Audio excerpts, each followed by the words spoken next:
Nakagamit ka na ba ng mga tsinelas o sapatos na gawa sa abaka? Alam niyo po, honestly, nakakagamit lang po ako ng mga gamit na mula sa abaka po kapag buwan ng wika, tuwing August po sa school. Oo, tama. Palagi. Pero yan, ginagamit doon. Pero alam mo ba na, totoo yan, para lahat tayo nakaka-relate dyan, ano? At saka syempre yung mga kamag-anak natin, di ba? At one point meron tayong silang ganito or may inairegalo sa ating ganito. Pero alam nyo ba na itong abaka isa sa pinakamatibay na fibers sa buong mundo. Manila hemp ang tawag nila rito. At ito'y pinagkakapitagang material ng iba't ibang mga bansa. Lalo sa iba-ibang industriya, fashion industry, even yung mga high fashion industry natin, di ba? Yung mga nagmamahalak mga espadrille ngayon, 27,000 in peso. Ang gamit nila ay ang ating humble abaka mula sa Pilipinas. Wow, talaga Yes. naman. Kaya naman po pala talagang love local tayo, Kuya Oo, Tony Pet. at ang daming gamit. Ang daming gumagamit ng abaka at ginagawa rin daw po yung damit. Pwede rin carpet, pati na rin furniture at marami pang iba. Tama. At hashtag LTE to the rescue ang bisita natin ngayon dahil ipinapakita niya sa atin ang kanyang mga produktong gawa sa ating humble abaka. I-welcome natin sa Net25 Studios at syempre sa Love Tony Pet and Everything, si Ginoong Cedric Zaragoza! Hello po. Hello, Cedric! Ang ganda-ganda ng gawa mo! Maraming salamat po. Bati ka naman sa iyo, ating mga kaibigan, sa iyong mga followers. Hello, magandang araw po sa inyo. Ako po si Cedric Zaragoza. Aba, Cedric, ilang taon ka na, Cedric? I'm 28 years old Bata po. pa si Cedric. At ilang taon ka nang nag-umpisa kang gumawa ng ganito mga magagandang produkto? Actually, magti 3 years pa lang po siya. 3 years? Yes Pero po. ang ganda Oh, pa before nito, nasa shoe industry ka na. Yung parents ko po, yes. Nasa shoe industry Sa na. Marikina? Sa Marikina po. Siyempre, Ay, syempre. magkakababa tayo, Tama di ba? ka, Kuya Marikina Tony Shoe Pet. Capital. Pero ikaw ay 3 taon pa lamang na nag-venture dito sa paggawa ng footwear gamit ang ating abaka. Yes po. Ito bang iyong mga itong encounter mo sa abaka? Kailan mo ito una na-encounter ang paggamit ng abaka? Yung po kasi, yung story po niyan is nag-start po siya nung way back January 2021. Oh, bro. Nung mayroon po kasi kami sa Marikina na maliit na gawa ng sapatos. Oo. Then doon po siya nag-start. Nung nakita ko po yung some part po ng straps na may abaka. Oo. And then sabi ko po kay Papa na, Papa, why don't we try na gawin nating tsinelas tong abaka? Sabi namin yung full, as in full slippers. Actually, ito po yung pinakauna namin tsinelas na ginawa sa abaka. And then sabi ko kay Papa na, oo nga, pagawin natin siya. Tapos nung binuo po namin ni Papa, yung first slippers namin nagawa po sa abaka, sabi ko po kay Papa na, ang ganda. Feeling ko bebenta to sa market. Feeling ko bebenta siya abroad. And then nung pinost po namin siya sa social media, ayun po, nag-boom. Nag-boom po siya. Ang una niyong binenta ito parang slip-on, itong ang mga sandals na ganito. Opo, yan po. Tapos ipinost niyo yan, naipost niyo yan, nag-boom na. Nag-viral. And then ano yung mga sumunod na mga produkto? Anong pagkatapos ito? Ito po, sir. Ito po kasi yung ito po yung Ganda. first 2 design namin na bumenta po all over the world. Galing. Pang At ano talaga. ngayon, ine-export niyo na kung saan ano mga bansa. Actually, sir, sobrang dami. Like Nice. Germany, Nice. Italy, Wow. France, Hong Kong, Dubai. Sobrang dami na pong bansa na napuntahan Very good, nakaka-proud ng yun. mga tsinelas po Dala namin. ng Pilipinas, di Opo. ba? At nakakatuwa, nandun yung pangalan mo. Ang ganda ng Yes, brand, nandun yung di ba? kanyang Opo. branding.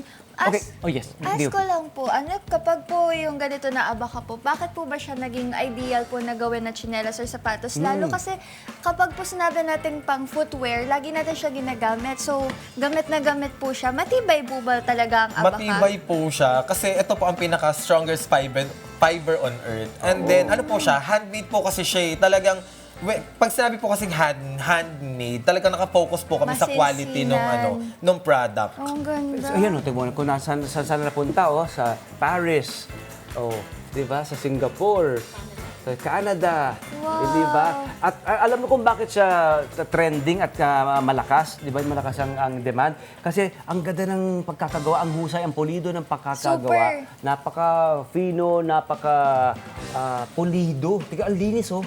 Nakita niyo ba? Ito, oh.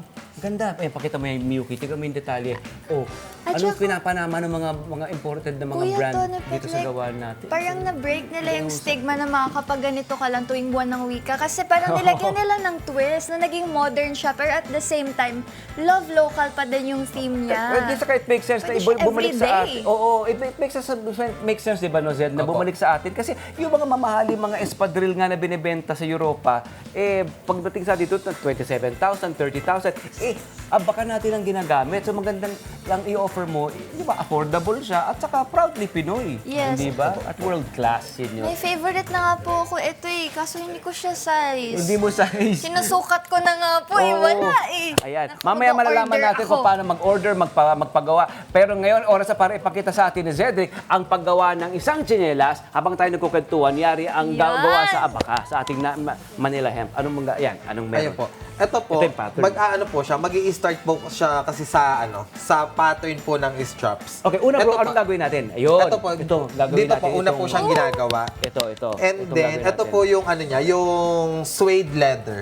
Ito po yung suede leather niya. And then, ito po yung abaka. Okay. Okay. And then, i-ano lang po siya, sir. So meron tayong pattern. Kasi Yes very po. scientific. Alam nyo, merong maraming siyensya Ganyan po siya. at mathematics na pupunta sa paggawa ng isang sapatos o step-in or sandal. Talagang May measured yan dikit na to talaga, Oo, kuya. may dikit. Dinikita Oo. na namin siya. So nag-umpisa sa pattern, pero ito, Yan. mula sa pattern natin, meron ka na ng itong ready-made na pattern Opo. na Ayan. abaka. Ito, lang po. Didikitan lang po natin ng abaka yan hanggang sa maging ganito na po Anong siya. adhesive ang ginagamit natin dito kung bakit siya dito okay. katibay? 405 po, tsaka rugby. Kasi yung dalawang pandikit po, yung 405 tsaka rugby, pag pinag-combine po sila, Sobrang nagiging semento po sila. Ay, ang galing Ang naman. galing. Yes po, Ang ganyan. strap Ikakabit slippers lang. ang ginagawa po natin mga kababayan sa mga nakikinig. Tuloy lang natin Opo. sa mga nakikinig sa Radyo Agila. Abaka strap slippers ni Zedric Zaragoza, Asan, ang kuya? world-class Wala na kang i-follow shoe naman. designer, ang ating As long as kasama mapuno. rito. Meron tayong pattern, meron tayong abaka, syempre, leather Hanggang sa suede, gaganyan rubber lang sole, at rugby glue ang kanyang ginagamit. Parang ilalagay Pag lang napuno daw po siya, siya. yan, magiging ganito na po yung product. Spontaneously Ito siya. lang po, no? As Yes. long as ma-feel mo. Ito magiging itsura. Yan, ganito po yung maging product. Okay. Tapos, Tapos after na po nito, lalagyan lang po siya ng buckles. Oh, Ayan. ay pagko-connect Oo. na po, no? Yan. Dalawa. Opo, yan. Pag nilagyan na po niyan, ayan. Hala, ang Ganyan po siya. galing. Tapos lalagyan na po siya ng buckles. Sobrang Okay. simple Ito lang na po siya. niya. okay. So yan na, ito na, yung strap, ito yung magiging strap nito, yung dual Yes strap po. nito. Ito po yung magiging Wow. straps. And then, so once nabuo yan, ano next step? Ilalagay natin yung buckle. Opo. And then after po niyan, ito na po, yung pinaka-goma niya po. Ito po Yung yung sole, goma niya. okay. Yes. Pagpapatungin lang po dyan, tapos didikitan lang po siya. Size Pag- ano itong ginagawa natin? Size 7 po. 7 to. Okay, sa pambabae. Yes po, sa women's. Tapos after po nito, sir, gagawa naman po tayo ng... Ay, hindi, after po nito, sir, kakabitan lang po to ng mga abaka. Pupunuin po ulit Yes, ng pupunuin abaka po ulit parang ng abaka. ganito. Zedric, sa mga gusto magpagawa, syempre kasi may mga paa ng mga lalaki o babae, di ba? Merong ganito, regular, tapos merong wide, di ba? Opo. Meron, pwede yun. Yes po. Kasi sir, yung pag female size po, ayan, pag women's size po, manipis po kasi ang paa ng babae. So standard po talaga siya na manipis. Pag paa po ng panlalaki Mas is medyo malawak wide yung po talaga. entrada. Pero merong babae, di ba, na minsan 6 wide siya, Ayun, di pag, ba? Opo, ako. usually sir, pag yung client namin, sinasabi sa amin na wide fit kami, so nilalagay po namin siya sa men's size. Kasi po Galing. wide. Lahat po ba, kuya, made to order po? Hindi or... po, may stock po kami. may ready to wear. Ready to- Pag Nice. nagpunta Opo. sa shop mo sa Marikina, pwede bumili. May physical shop po kayo? Wala or po kaming factory? physical store, pero ano Online. po? Opo, online. Online. Kasi ano po yung mismong gawaan po kami ng sapatos. Oo. Pero yun, Manifest. pero marami sa Marikina, makatulad ng family ni na Zed, na talaga yung mga old families doon na Opo. yan ang mga Talagang negosyo. kinikip Punta ka nila lang doon, yung pwede ano. bumili. And Local then after nature. po niyan, eto po, ito po yung goma niya, papaikutan lang po natin siya ng abaka. Yan. Ganyan po siya.